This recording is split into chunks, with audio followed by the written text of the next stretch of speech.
Hey, good morning. This is Ogle's Fish Room. I know I just did a video yesterday, but I'm going to try to do a quicker one today.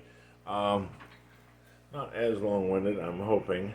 I moved this from the 20 long, this Nubius on the wood. It was just, I thought, taking up too much room in that tank. I did this after my video yesterday. I just want to show how big this is because this is a 75. I just kind of wanted to show some different angles here. A lot of structure, a lot of wood, a lot of rocks, a lot of things going on there. Anyway, not going to take too much time on that. Um, this is one of the 10-gallon column tanks. I kind of wanted to concentrate a little more on the rocks today, trying to use these to push the sand back to where the plants have more substrate to grow in. Excuse me. All my ember tetras are out. My pencil fish, that's pretty much the only thing in there other than two. They're usually right in that cave, but I don't see them. Two albino cory cats and a very small, well, he was there a second ago. Sorry, you can't see him. Anyway, very small bristle nose Pocosmus. He's very tiny. Seems to be staying that way, which I'm very happy about. But anyway, I like the rock structures that I make. These particular rocks, I kind of wanted to stress this. For those of you that might want some, I went the other day, I only needed a couple rocks. And I went to the pet store, pet supermarket. And I'm not criticizing them. I buy almost, I'd say 95% of what I have in these tanks is from pet supermarket. The spider wood, I do go to PetSmart in DeLand to buy that, and they seem to get larger pieces there. Don't ask me why, I haven't got a clue. But the plants and things like that, I do buy at pet supermarket. The rocks, however, as I said, I went in the other day, I only needed a couple rocks. And I picked one up. I said, do you have any rocks? Because I had not really ever looked for them there.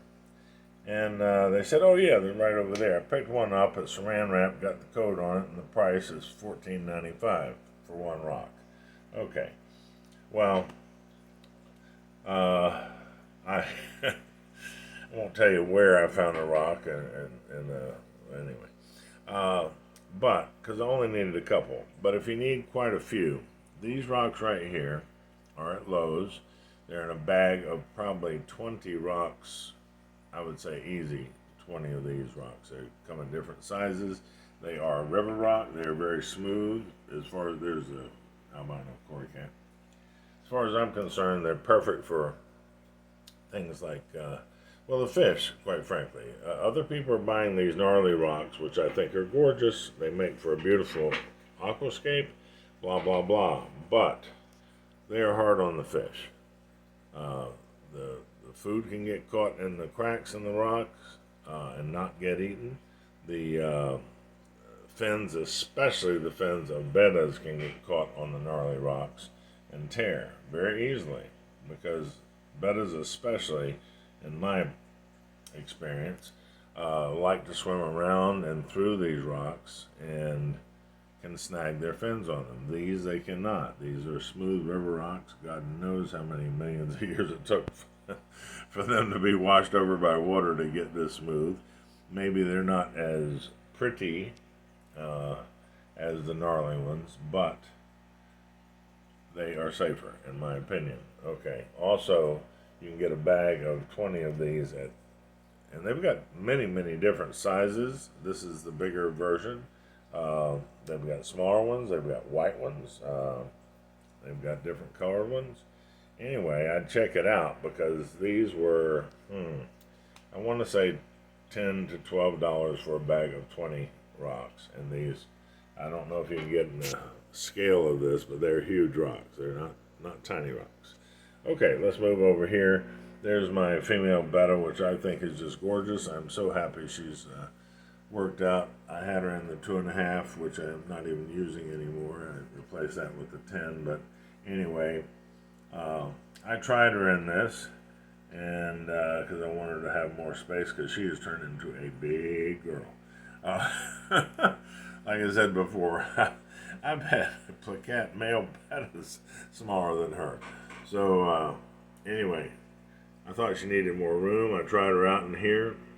She seemed to take to it immediately, swam all around. It's more the use of the rocks by holding the sand back. I changed this out a little bit even yesterday, after I think you saw everything, after my video was made. Took this red dwarf lily, which I just think is gorgeous. I don't know if you're really getting the effect of this. It's beautiful. Was growing rather large in one of the other tanks. I thought it would be more appropriate in here, and I was correct. Also took out a piece of this particular Nubius and transferred it to one of the other tanks. You'll see that in a minute. Not going to concentrate too much on this tank. I haven't really changed anything in here. I think it's lovely. I'm very happy with it. The guppies seem to be happy. That's all that's important to me, is that everybody's happy. Okay, we're going to move along here. Okay, this is the 5.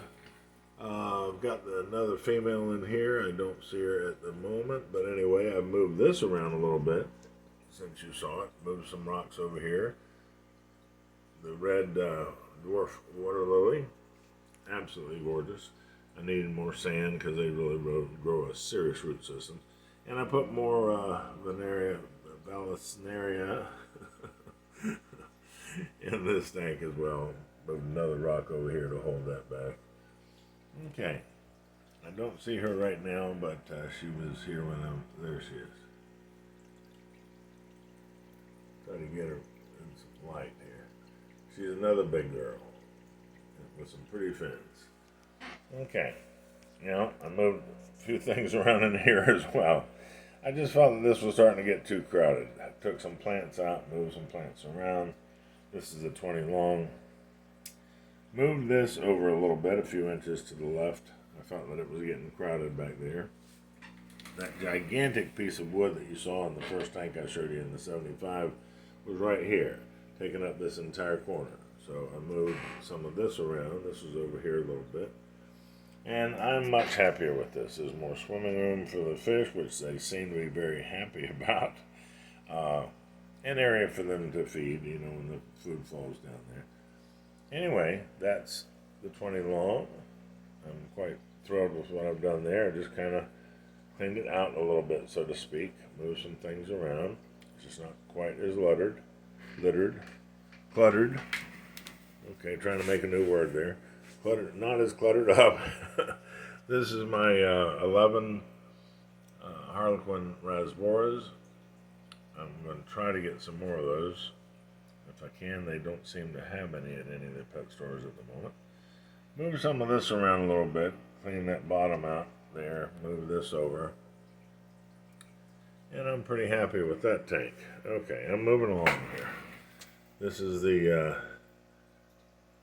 original guppy tank. As you saw, I moved some over to the other tank because I thought they were getting way too crowded.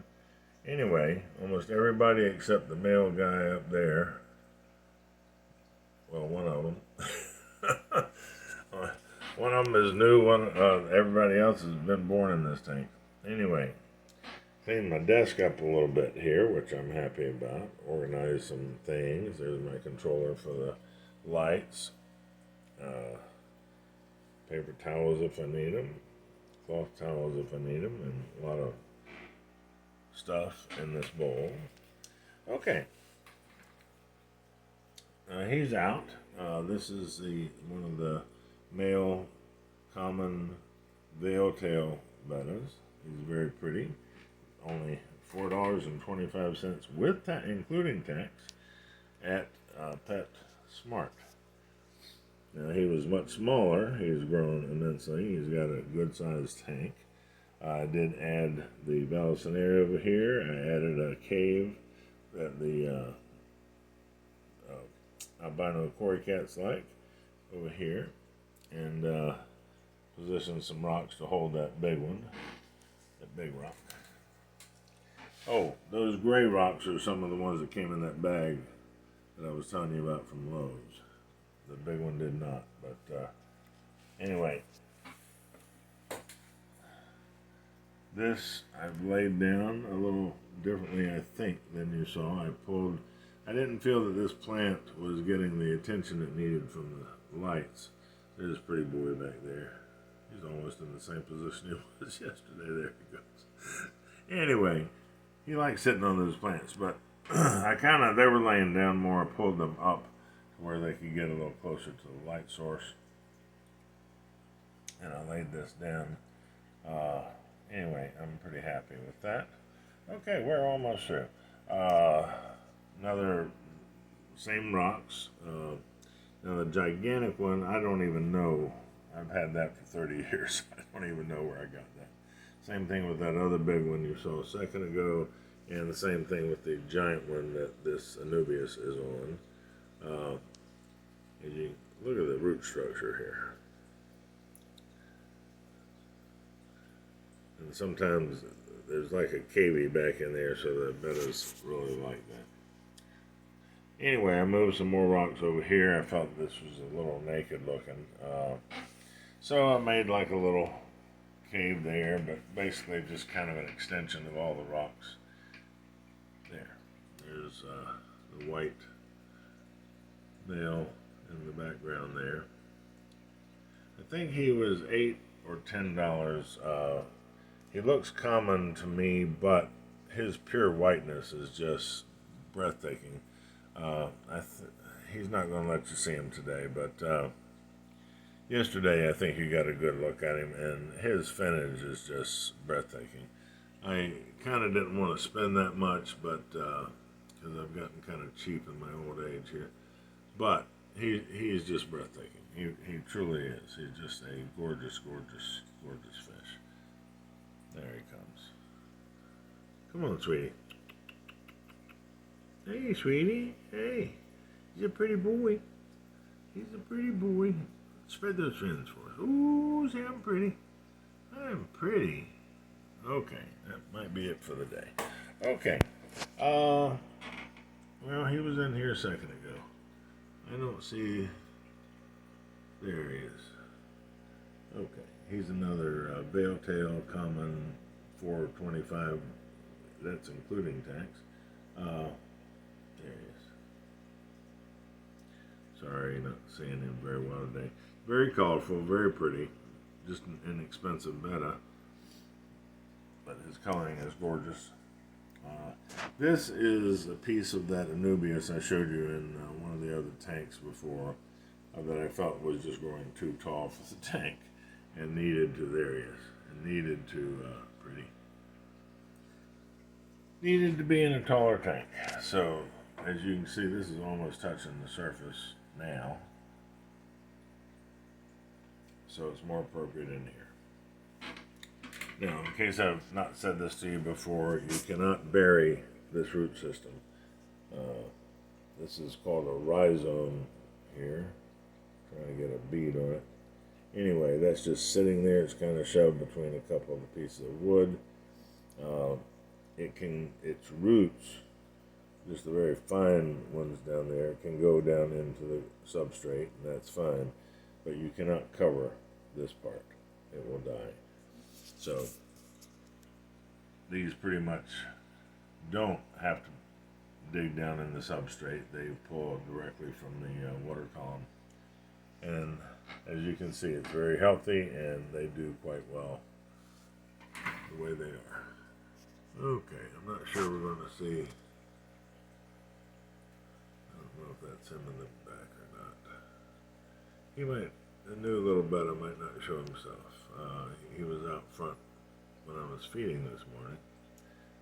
This has a ton of, now these are the smaller rocks that I was saying I was trying to just add a few, and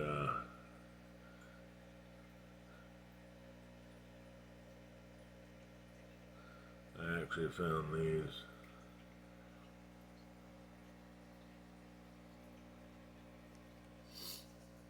I won't tell you where I found them because I don't want somebody else stealing them from the same place. And if I say, I might get in trouble. So anyway, those are those. This is. I'm enjoying this different angle of the 10-gallon. You know, usually you're seeing it from the front. I had to put it on the lengthways to fit it into this last space I have in my room. But I'm enjoying this view. You know, you're looking way back, 20 inches actually, well behind that piece of wood you're seeing. A couple pieces. This is called spider wood. Very ornate, very pretty. You would be surprised where that comes from. Spiderwood is actually the root of rhododendrons and azaleas. And when they die, people pull them up,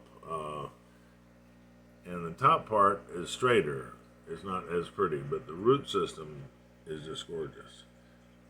And they cut the roots off, they dry them out, and they end up in the pet store.